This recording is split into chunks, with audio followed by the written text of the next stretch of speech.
Hola, ¿cómo les va? Bienvenidos a En órbita internacional. Modelo 26. Antes de cualquier otra consideración, un feliz año para ustedes. Un agradecimiento a nombre de todo nuestro equipo por la compañía, por los comentarios, por esta gasolina que recibimos durante el año pasado para seguir con este proyecto que este año va a tener la responsabilidad de comentar con ustedes con muchas visiones lo que está pasando en el mundo. Uno de los esfuerzos que hacemos acá es que podamos eventualmente también decir lo que usted piensa, y probablemente lo hacemos. Y por lo tanto el compromiso del 2026, mi querida Gaby, ahora señora de Valenzuela, ahora señora de Lozano, antes Gaby Valenzuela, es trabajar para nuestra audiencia, tratando de llevarle puntos de vista porque nos interesa que conversemos los temas. Gaby. Hola Carlitos, mira, sí, bueno, primero que nada feliz año a todos, un año que comenzó con todo, con power en realidad muy intenso en el mundo, porque bueno, recién habían pasado unos pocos días, las primeras horas, digamos, los primeros días del año y ya el orden mundial estaba cambiando, ¿no? Así que, bueno, de eso vamos a hablar hoy día. Es algo que en realidad se puede analizar desde distintos puntos de vista, este tema de la captura de Nicolás Maduro, que claro, un poco no podíamos no hablarlo porque es el tema más importante en el mundo que se está viviendo esta semana. Entonces, claro, es un tema que había que tocar, que lo vamos a analizar, pero que a mí en realidad me llama mucho la atención porque, y algo que he visto mucho en redes sociales también, esta idea de que se puede estar de acuerdo con algo y a la vez no estar de acuerdo con algo. Un poco aceptarlo pero rechazarlo. Que a mí personalmente me pasa un poco porque, claro, desde mi punto de vista es positivo. O sea, vemos la reacción de los mismos venezolanos que habido un presidente que no respetaba la democracia, que habían habido elecciones y que él no las había respetado, se había mantenido ilegítimamente en el poder, y que claro, que al final esa pieza sea eliminada, es algo positivo yo creo para Venezuela, pero ¿cómo se está haciendo? Yo creo que ese es el problema. Yo creo que tenemos, para colocar la conversación en orden, hablar de fondo y forma, porque este es un problema de fondo y forma. Es un problema de fondo en el sentido que Gaby ha notado de las torturas que no se mencionan en la acusación de Estados Unidos, del narcotráfico que sí se menciona, no se menciona que se esquilmó, se robó las elecciones, eso tampoco se menciona, pero también es un problema de formas, y de formas bajo dos capítulos diferentes. Es la forma que un país se arrogue a sí mismo el derecho de ejecutar justicia. Esa es una de las formas. Y la segunda, ¿para qué tenemos toda la escala multilateral de sanciones, conversaciones, acuerdos, si alguien decide utilizar todo el poder que tiene? Pero no solo utilizarlo, porque lo de la extracción de Maduro, como dice Estados Unidos, el secuestro, como dice Venezuela, algunos venezolanos, fue la punta del iceberg. Nosotros, esto fue el 3 de enero, sí. Desde el 3 de enero a esta fecha, primero, quien habla, creo que este es el primer día de este periplo en el que estoy relativamente tranquilo. Sí, no. Aquí como equipo internacional y sobre todo a Carlos nos ha tocado duro. Yo me acuerdo que, oye, el sábado a mí me llamó, eran las 7 de la mañana, yo estaba durmiendo en mi casa y me llama mi jefa. Me dice, Gaby, capturaron a Maduro, no sé qué. Yo me vine corriendo al canal y desde ahí que no hemos parado. No. Hemos estado, pero a todo momento a la punta del cañón. ¿Por qué digo que la punta del iceberg? Y es cierto, hemos estado acá. Yo creo que voy a traer la cama para acá. Bueno, sí, mejor nos quedamos aquí nomás. Porque a la captura de Maduro siguieron una serie de realidades en Venezuela que fueron absolutamente sorprendentes. No fue María Corina Machado quien uno pensaba que podía ser la conductora de la transición, porque a Donald Trump no le gusta, le parece que no tiene liderazgo en Venezuela. Sí. Y Marco Rubio salió a matizar diciendo que sí, que María Corina era muy buena, pero que necesitaba una continuidad de fondo y forma. ¿Qué quiero decir con eso? Lo que quiso evitar Estados Unidos es el vacío de poder, eso es aceptable, me parece que es ortodoxo. Lo que no me parece es cuando Estados Unidos dice, bueno, ustedes allá no van a tener elecciones hasta que nosotros queramos. Pero que además que el tema de Corina, yo creo que le golpean el ego un poco a Donald Trump, porque no va a dejar a la persona que le robó supuestamente el Premio Nobel de la Paz. Fondo y forma. Trump no era candidato, no le robaron nada. No, bueno, obviamente, yo sé que no le robaron nada. De hecho, su candidatura no se podía hacer.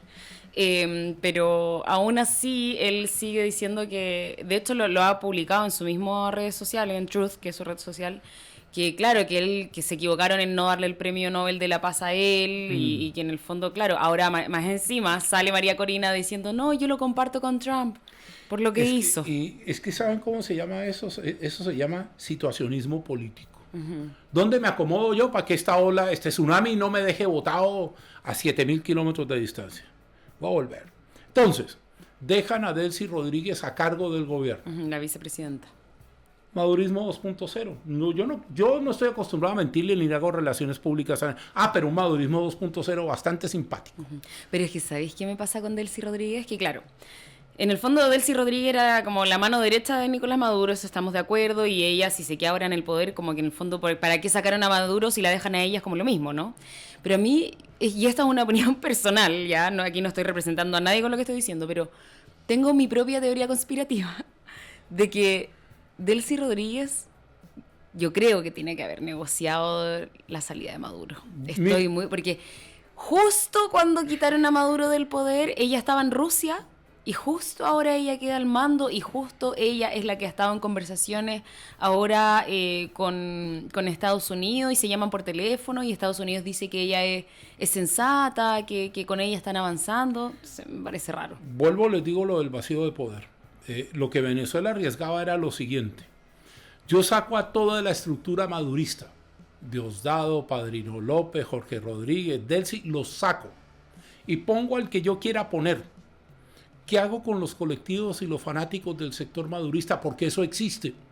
Entonces, la jugada, en mi opinión, es que Marco Rubio le dice a Delcy, ¿sabe qué? Usted diga lo que quiera. Dé el discurso hacia adentro que usted desee. Hacia afuera yo la llamo y le digo, eso. Necesito esto. Ahora, está todo controlado. La teoría de que vendieron a Maduro, que es una teoría que todo el mundo agarra, yo tengo una teoría personal con respecto a ese tipo de situaciones. A ver.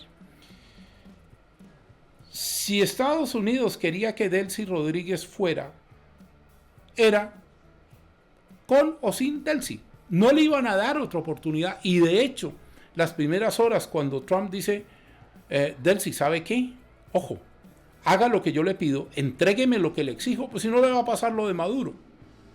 Lo que yo sí creo que eventualmente se pudo haber negociado en Qatar era la forma en que eventualmente ella iba a actuar, sí.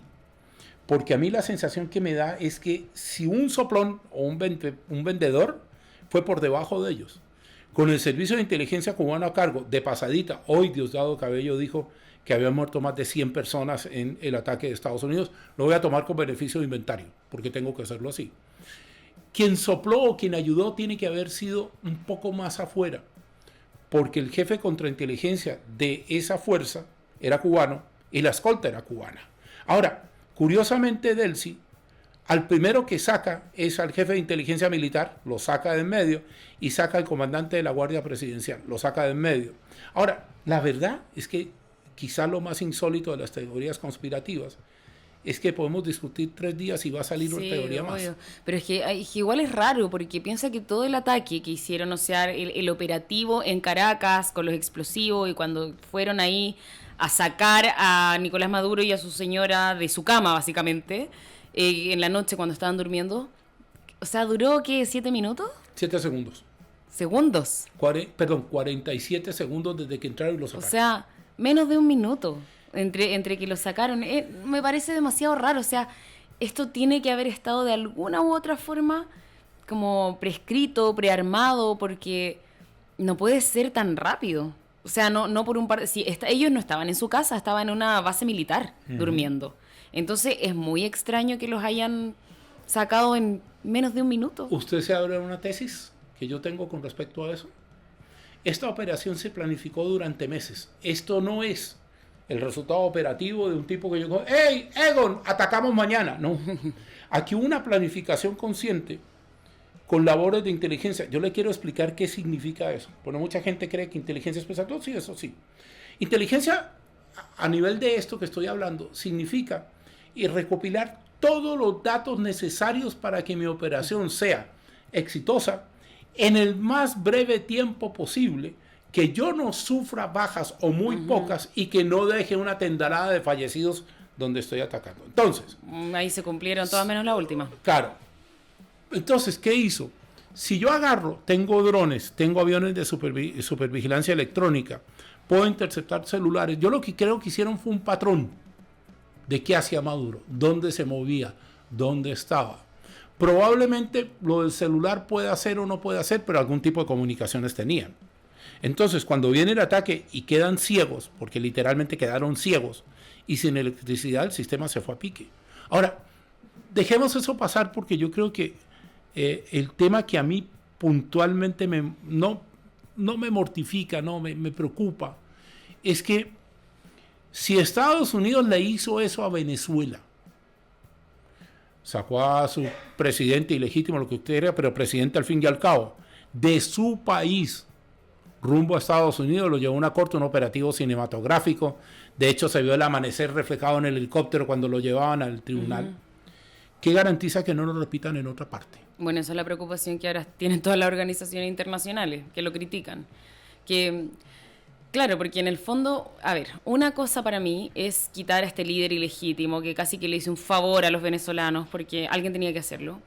Pero otra cosa es qué está haciendo ahora con el país. Porque, bueno, y aquí viene como este tema que en realidad se ha estado hablando en los medios y en las redes sociales, que es que en el fondo el real objetivo de Donald Trump no era ayudar a la pobre gente de Venezuela, no, era el petróleo. Y tampoco. ¿Qué es lo que está logrando?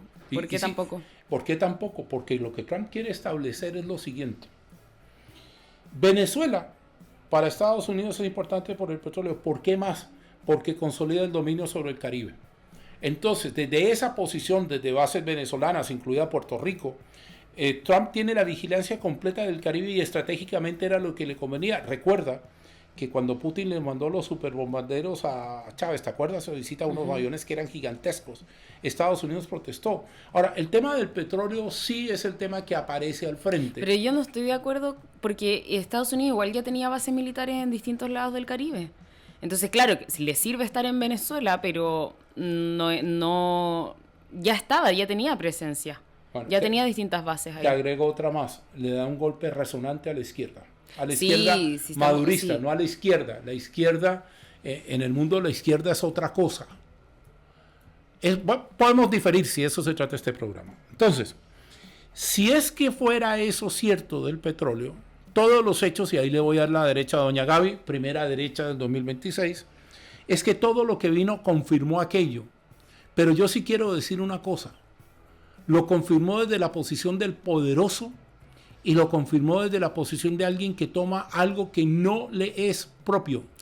Sí, porque obviamente. Eso hay que decirlo con todas sus letras. Totalmente, sí, eso es un poco lo que estaba tratando de decir, que en el fondo él hace esto de invadir y de quitar a este líder y de ver qué hace políticamente ahí con un país que no es el suyo, pero finalmente lo que le interesa es el recurso de ese país. ¿Y cuál es el principal recurso de Venezuela? Es el petróleo.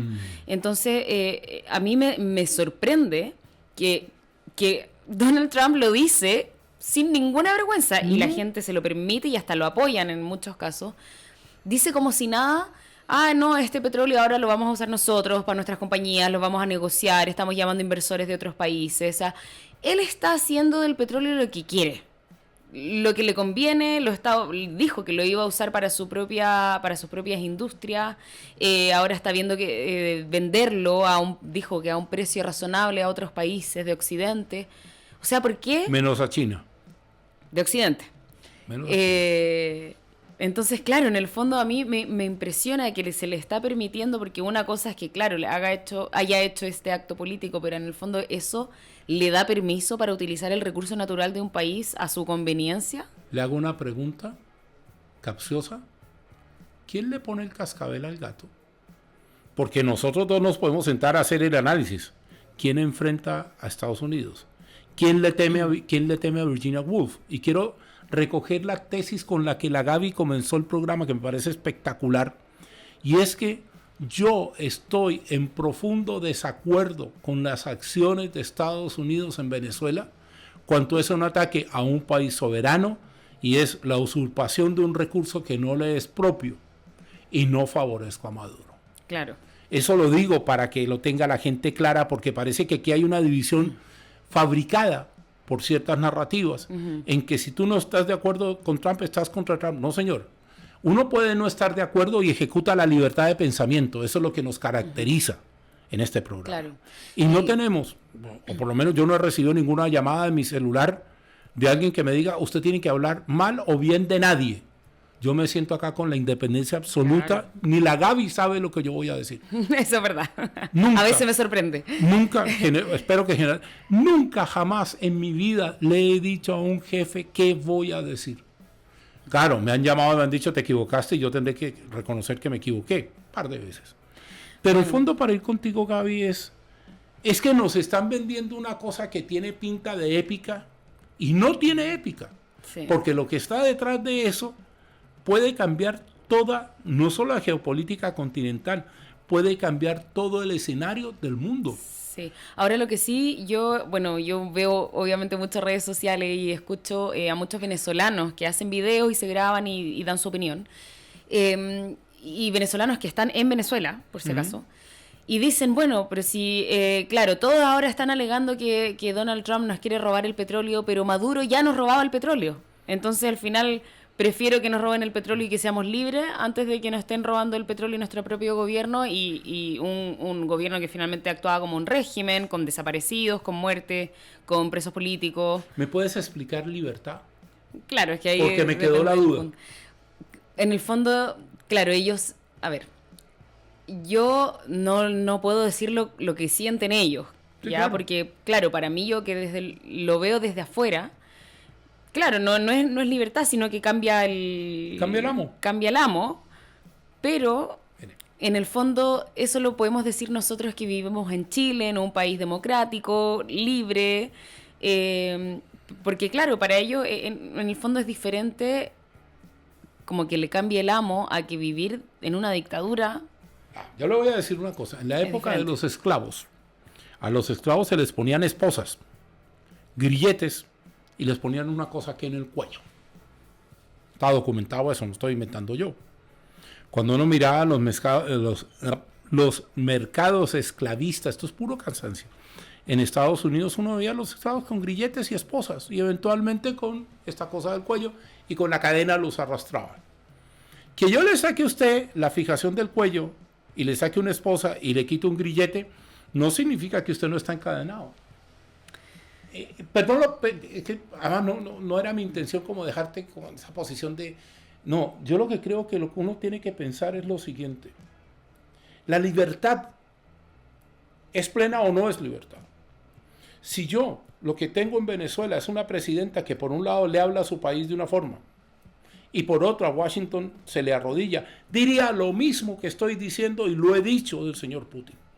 Y diría lo mismo que estoy diciendo y lo dije en su minuto del señor Castro, en su minuto del señor Ortega, porque en el fondo aquí lo que hay es que nadie le garantiza a los venezolanos la libertad. Nadie. Nadie les garantiza que su país deje de ganarse $2 al día como salario mínimo. $2. Si usted vive en Chile, esos son dos lucas, como decimos en Chile. 2.000 pesos. Si vive en Colombia, son 8.000 pesos. Eso es lo que se gana un venezolano de salario mínimo. Sí, en promedio. En promedio. Y quiero argumentar lo siguiente. Ya se conocen algunas disposiciones con el tema del petróleo. La que más me llama a mí la atención, que tú ya lo dijiste, es que Estados Unidos va a vender el petróleo venezolano. Pero Estados Unidos va a decidir a qué acciones o construcciones o intenciones se dedican esas ganancias. Entonces nos están contando la película desde el principio con varias mentiras a bordo. Sí, por supuesto.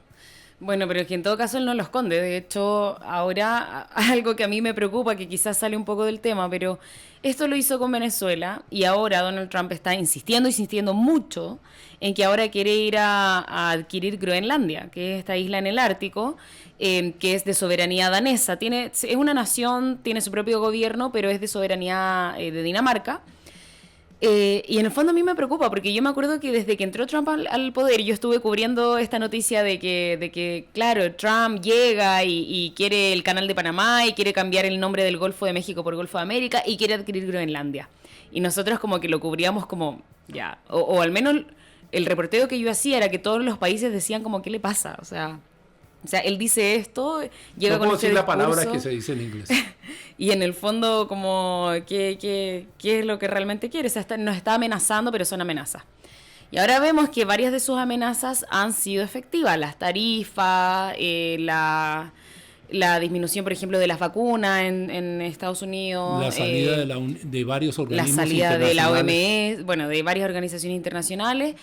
Y ahora la captura de Maduro. Entonces, claro, ahora está de nuevo amenazando y advirtiendo a Groenlandia que o los compran o por la fuerza, porque tienen todas las opciones sobre la mesa, eso dijeron. Y si ya vimos lo que pasó en Venezuela, ¿qué nos asegura que no va a pasar lo mismo en Groenlandia? ¿O qué nos asegura que ahora Putin no va a ir con todo a Ucrania? ¿Y qué nos asegura que China ahora no va a ir con todo contra Taiwán? Porque al final del día vemos que las organizaciones internacionales que se supone que están ahí para que se respeten los acuerdos, no se respeta y no pasa nada. Es que no pasa nada porque la ONU no tiene poder militar. Como no lo tiene, no hay nada que hacer. Ahora déjeme hacerle una pregunta. ¿Qué diferencia el ansia de Donald Trump por Groenlandia?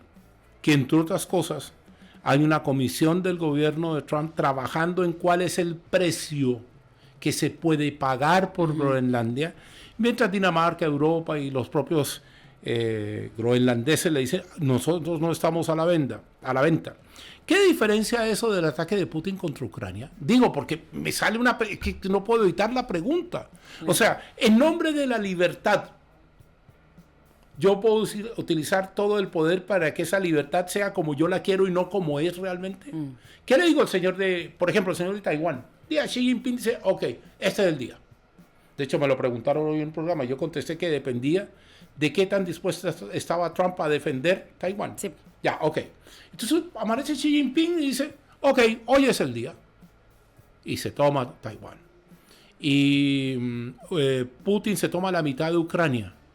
Bueno, y nos vamos a empezar a acordar de que esto empezó con sacar un dictador que favorecía el narcotráfico, eso dice la acusación de Estados Unidos, yo no tengo mayores dudas, ¿cierto? Y que el mundo no tiene cómo reaccionar ante las superpotencias. Los que creen que Francia, que tiene un presidente que ya se ha enfrentado con Trump varias veces, y el Reino Unido van a enfrentarse a Estados Unidos por esto, les tengo una mala noticia. No lo van a hacer. De hecho, a mí me daba risa un poco, como que entre preocupación y risa, porque ya la cosa es como tragicómica, de que yo escuchaba la secretaria de prensa de Trump, en el fondo la vocera de su gobierno, que le preguntaban por esto de Groenlandia, de que qué iba a pasar, por qué estaban, como si es que estaban considerando la acción militar para poder adquirir Groenlandia, y ella dijo que sí, que estaban viendo todas las opciones, y dice... la primera opción del presidente Trump siempre es la diplomacia. No. Él siempre intenta primero conversar. Miren lo que pasó con Venezuela. Intentó negociar la salida de Maduro y como dijeron que no, lo tuvimos que hacer por la fuerza. Así que con eso en mente, vean lo que va a pasar en Groenlandia. Entonces, a mí me da un poco de risa porque digo, es como un niño chico. Es como un niño de 5 años que no le pueden decir que no. O sea, si lo intenta por la palabra, por el diálogo, y le dicen que no, entonces por la fuerza, o sea, ahí no hay libertad, no hay... Déjame terminar. Perdón. Lo que quiero decir es que, ¿de qué sirve el diálogo si es que si le dicen que no va a aceptar una respuesta? O sea, ¿por qué voy a dialogar con Estados Unidos si ellos no van a respetar la respuesta que yo le dé? A no ser que sea la respuesta que a ellos les conviene. Mire, le propongo un juego. Hoy estoy magnánimo. Le voy a proponer un juego. Juguemos el cara y sello. Con cara pierde usted y con sello gano yo. Juguemos. Claro, eso. Juguemos. Porque además, miren, diplomacia es que yo agarre y le diga a la Gaby, negociemos las intervenciones del programa. Entonces la Gaby me dice, no, yo quiero salir 5 veces. Yo le digo, no, yo quiero 5 veces. Y llegamos a un acuerdo. La Gaby sale 6 y yo salgo 4. Eso es diplomacia. Diplomacia no es, Gaby, sales 4 veces porque yo voy a salir 6, eso se llama imposición. Claro, y si me dices que no, te ataco militarmente y lo hacemos por la fuerza. Ahora, eso es lo que dice Donald antes Trump. de despedirnos, porque todo esto produce algunas cosas que son reflejo de la distancia que la gente tiene con respecto al tema. En Miami surgió un graffiti en un sector muy turístico de Miami en que aparece Maduro, Maduro con las anteojeras, los audífonos y el gorrito de lana y esposado. Y el busito. Y para allá iba, ¿sí? Era el bandejeo de tu tema. Y entonces aparece ahí y la agencia que lo mandó, que fue la agencia francesa de prensa, decía en el script, uno recibe una serie no de instrucciones, de considerandos de la imagen que le llega. Entonces decía, mire, hay división de opiniones. Hay gente que va, lo mira y como Maduro lo detesta, lo considera todo un ícono que hayan puesto eso. Y hay otra gente que cree en Maduro y entonces resulta que dice que esa es la imagen viva del imperialismo que se robó un presidente. Y esto tiene una derivada. Y esa derivada tiene que ver con que hubo una prenda que se convirtió en prenda top del momento, y entiendo que las existencias del famoso buzo están agotadas, ¿o no? Sí, se agotó en un día, impresionante. Un buzo que completo cuesta como $250. Y de hecho un equipo de fútbol de España que lo usaba habitualmente y se lo puso y salió en todos los registros del mundo este equipo español que juega con el buzo de Trump. ¿De Trump o de Maduro? De Maduro, perdón. Cansancio. Oiga, le tengo otra pregunta. Sí. Ya que estamos en la parte frívola ya para irnos. ¿Qué le pareció el tema del vestido de Delcy y los $14,000 que vale ese vestido? El vestido de Delcy Rodríguez. Bueno, que no es muy distinto con la ropa que usa Maduro generalmente. Mira, a mí me da risa porque ese vestido, que es un vestido carísimo, obviamente, que cuesta, con ese puro vestido podéis alimentar a no sé cuántas familias venezolanas que no tienen que comer, que viven en la pobreza, porque más del 80% de Venezuela vive en la pobreza.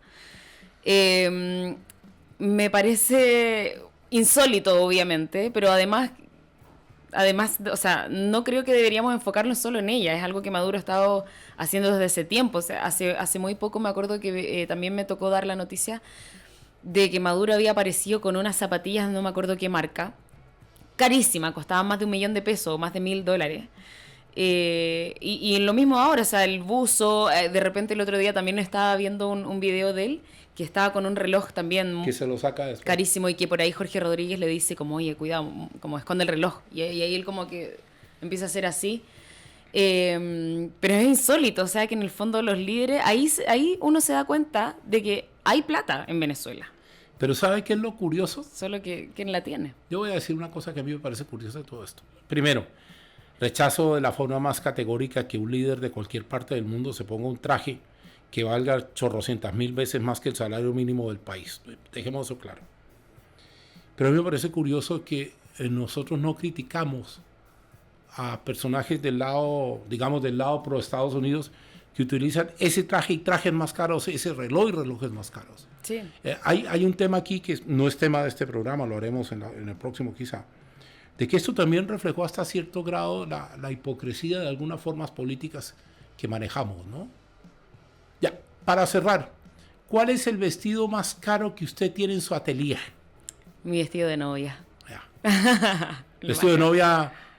Cuénteme una cifra, digo, para imaginarme algo. Es que la pregunta... No, ¿cómo te voy a decir? Bueno, ¿Cuánto me...